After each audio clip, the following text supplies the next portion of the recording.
ரசிகர்களே, இன்று நீங்கள் ஒவ்வொருவரும் தமிழ் வெற்றி கழகத்தில் தோழர்களாகவும் தோழிகளாகவும் தங்களை இணைத்துக் கொண்டு மக்கள் சேவையில் உங்களை ஈடுபட்டுக் கொண்டிருக்கிறீர்கள் என்றால் அதற்கு நம்ம வெற்றி தலைவரும் அவர் வகுத்து கொடுக்கும் கொள்கையில் மட்டுமே காரணம் என்பதை யார் உணர்ந்தார்களோ இல்லையோ நம் பேச்சை கவனித்துக் கொண்டிருக்கும் மாற்றுக் கட்சி சகோதரர்கள் அதை நன்கு உணர்ந்ததன் விளைவே ஓரணியில் தமிழ்நாடு என்கிற சூழ்ச்சி வாசகத்துடன் பிள்ளை பிடிக்கும் பூச்சாடிகளை மிஞ்சும் அளவுக்கு திமுக கட்சியானது தங்களுக்காக உறுப்பினர்களை சேர்க்க வேண்டும் என்பதற்காக முதல் முறையாக அக்கட்சியின் அதிகார பதவியில் பணியாளர்களாக இதுவரை வலம் வந்தவர்கள் இன்றைய தினம் பணியாளராக வீதி வீதியாக தாங்கள் சார்ந்திருந்த கட்சிக்காக தமிழக அரசு திட்டத்தின் பெயரை பயன்படுத்தி உறுப்பினர்களை சேர்க்கக்கூடிய நிலையில் அவர்கள் இருந்து கொண்டிருக்கிறார்கள்.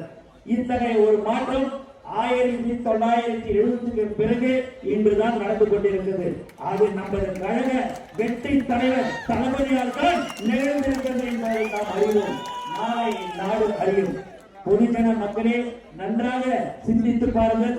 இதுநாள் வரை பாசிச பாஜகவுடன் கள்ள உறவு இருக்கும் திமுகவின் இத்தகைய பதட்டத்தையும் நடுக்கத்தையும் நீங்கள் பார்த்திருக்கிறீர்களா என்பதை உங்கள் மனசாட்சிக்கே விட்டு விடுகிறேன். ஏன் என்று சொன்னால் இங்கு இருக்கும் ராசிபுரம் மட்டுமல்ல, தமிழகமே ராசியாக போகிறது.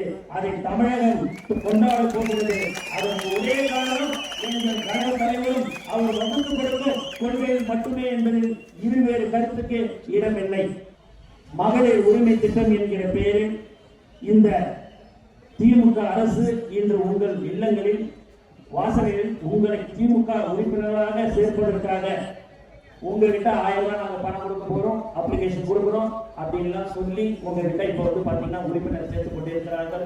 அந்த 1000 ரூபாய் அவங்க வீட்டு பணம் இல்லைங்க, நம்மளுடைய வரி பணம் என்பது உங்களுக்கு எல்லோருக்கும் தெரியும்.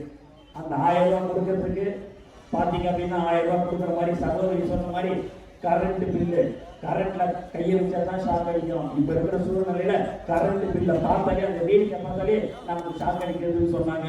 அது உண்மைதான். ஏன்னா அந்த அளவுக்கு இப்போது ஒண்ணு சொல்றது ஒண்ணு செய்யறது ஒண்ணா இருக்குது. அதையெல்லாம் 2026 தலைவர் தளபதி அவர்கள் முதலமைச்சராக அமருவார் என்பதில் எந்தவித சந்தேகமும் இல்லை என்பதை திட்டவட்டமாக நான் தெரிவித்துக் கொள்கிறேன்.